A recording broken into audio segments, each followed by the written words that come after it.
Vamos começar com o prosseguimento da quinta rodada do Campeonato Brasileiro. 4 jogos, o Fluminense foi até o Pará e derrotou o Remo por 2-0. Em São Januário de virada, o Vasco bateu o Palmeiras 2-1. O São Paulo venceu a Chapecoense por 2-0. Grêmio e Bragantino ficaram no 1-1. Copa do Brasil, os times classificados para a próxima fase, o Águia de Marabá, o Vila Nova, o Ceará, o Operário, o CRB, o Figueirense, o Novo Horizontino, o Barra, o Sport e o Juventude do Rio Grande do Sul.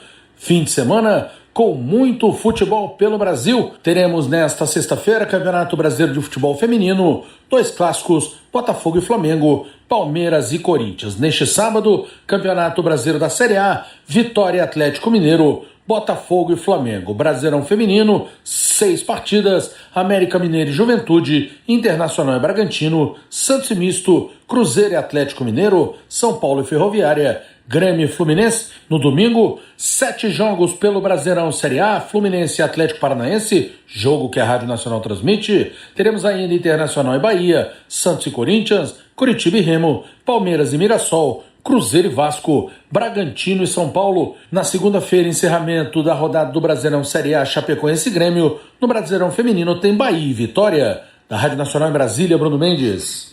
A projeção do Ministério da Fazenda para a inflação em 2026 aumentou por causa da guerra no Irã. A Secretaria de Política Econômica divulgou o relatório nesta sexta-feira. Os técnicos subiram de 3,6%, estimativa em fevereiro, para 3,7% a expectativa de inflação neste ano. Essa revisão leva em conta o impacto do aumento no preço do combustível, que pressiona a inflação, e o fortalecimento do real frente ao dólar, que faz o movimento contrário, esfriando os preços. Já a previsão para o PIB, o Produto Interno Bruto, que mede a produção econômica do país, se manteve inalterada em 2,3%. Com o petróleo valendo mais, o Brasil, que é um grande produtor, pode vender, crescer e arrecadar mais. Só que o efeito da atividade industrial menor que o esperado no fim do ano passado acaba refletindo nos resultados deste ano. O secretário de Política Econômica, Guilherme Melo, disse que as medidas econômicas para aliviar os preços ainda não entraram na conta.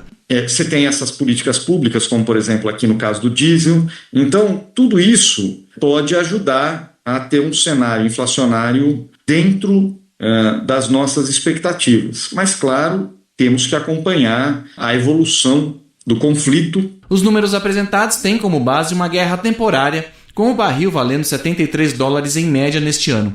Outros 2 cenários foram levantados pelo Ministério. Uma guerra mais duradoura, com choque mais persistente, pode elevar esse valor para $82. Mas se o conflito se aprofundar, com destruição de instalações de extração e refino e bloqueios logísticos em países da região, a média do barril pode ficar em $100. Ou seja, quanto mais tempo durar a guerra, pior. Da Rádio Nacional em Brasília, Gabriel Brum.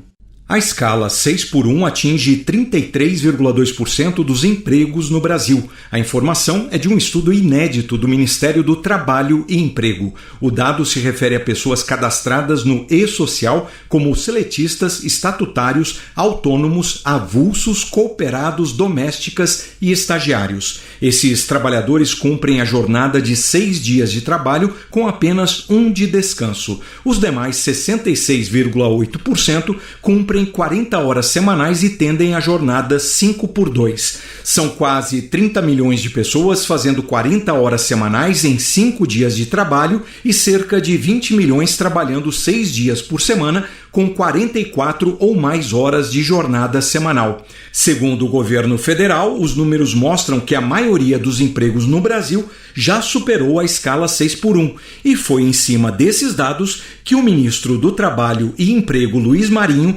defendeu nesta semana na Câmara dos Deputados a redução da jornada de trabalho para 40 horas semanais. A economia brasileira está em condições de suportar a redução para 40 horas semanais. Nós precisamos olhar setores da economia que eventualmente precisa trabalhar os 365 dias do ano, 24 horas por dia. Aí que cabe uma negociação de escala de trabalho. Quem está no local, trabalhadores, empregadores, saberá melhor criar uma condição dentro da jornada de 40 horas semanais, qual a escala possível.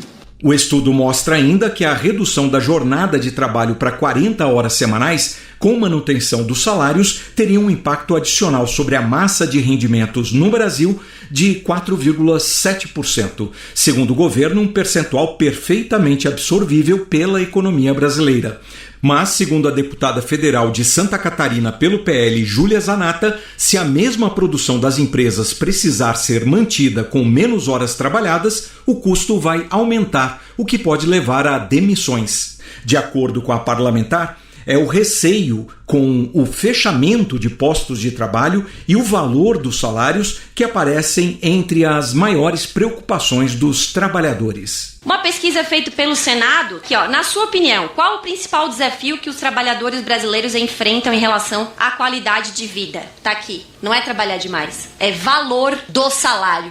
Em qual o principal motivo de você achar que a redução da jornada de trabalho pioraria a qualidade de vida dos trabalhadores? Diminuição da renda. As propostas, que acabam com a escala 6x1, estão sendo discutidas na Comissão de Constituição e Justiça da Câmara dos Deputados. Da Rádio Nacional em Brasília, Oussama El Gauri. O INSS alerta para golpes que usam um aplicativo falso que oferece reembolso de descontos associativos. A fraude mira celulares Android para controlar dispositivos, minerar criptomoedas e roubar dados bancários e dinheiro. O programa malicioso chamado de BitBanker envia links para que os usuários baixem aplicativos maliciosos em uma loja falsa da Google Play Store. Um deles é o app fake INSS Reembolso, que permite o controle total sobre o dispositivo da vítima. Ele possibilita acesso remoto, espionagem de aplicativos bancários e redirecionamento de transações financeiras para contas de golpistas. Também permite a captura de credenciais de bloqueio de tela, como senhas e padrões, além da gravação de áudio e vídeo pelas câmeras do aparelho e o monitoramento de localização via GPS. O INSS orienta a população a não instalar aplicativos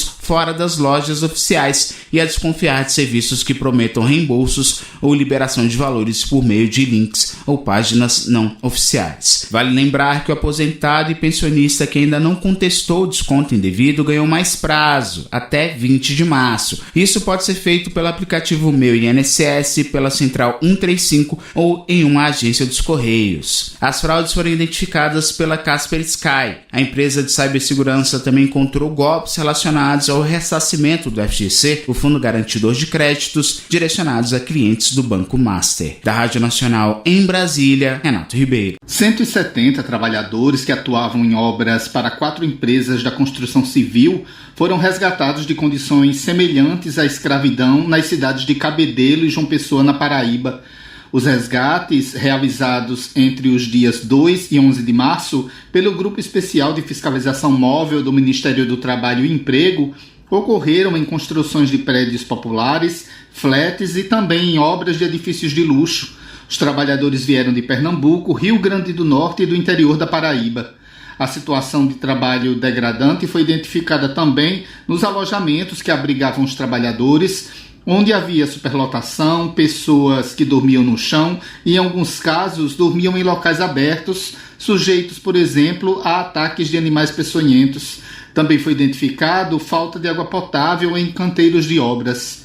Os trabalhadores resgatados já receberam cerca de R$1 milhão em verbas rescisórias e FGTS e terão direito a 3 parcelas do seguro-desemprego especial. Segundo o balanço do Ministério do Trabalho e Emprego, 2.772 pessoas foram resgatadas em 2025 em 1.594 ações fiscais de combate ao trabalho análogo à escravidão. 258 delas só na Paraíba, um aumento de 386% no número de flagrantes de trabalho denominado escravidão contemporânea no estado, quando comparado a 2024. Da Rádio Nacional em São Luís, Madison Euler.